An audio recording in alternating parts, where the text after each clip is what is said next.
বহু কাঙ্ক্ষিত এবং বহু সাধনার এই জাতীয় সংসদ নির্বাচন, যেটি আগামীকাল 12ই ফেব্রুয়ারি অনুষ্ঠিত হতে যাচ্ছে, আমরা জাতীয়তা বিএনপির সাথে সমন্বয় করে জাতীয়তাবাদী যুবদল আমাদের যশোর জেলায় যতগুলি সেন্টার আছে সেই সেন্টারগুলো সকল ভোট সেন্টার আমরা পাহারা দেব এবং আগামীকাল ভোট গ্রহণ শেষ হওয়ার পরে আমরা রেজাল্ট নিয়ে বাড়ি ফিরব।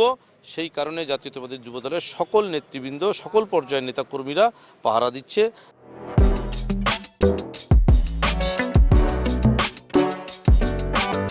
যাতে করে বিগত দিনের মতো দিনের ভোট রাতে যাতে না হয়, সেই কারণেই আমরা সকলে ভোট সেন্টার পাহারা দিচ্ছি। যেহেতু এটা একটা ভোট কেন্দ্র, কালকে ভোট, সেই উপলক্ষে আমরা যুবদলের সকলে এখানে পাহারা দিচ্ছি। আমাদের যুবদলের নির্দেশনায় এই পাহারা চলছে এবং এই রাতব্যাপী এই পাহারা হবে। ভোট গণনা না হওয়া পর্যন্ত, বিজয় সুনিশ্চিত না করা পর্যন্ত এই পাহারা চলবে। আমরা সবাই 8 নম্বর ওয়ার্ডে সবার সেন্টারগুলায় আমরা পাহারা দিচ্ছি।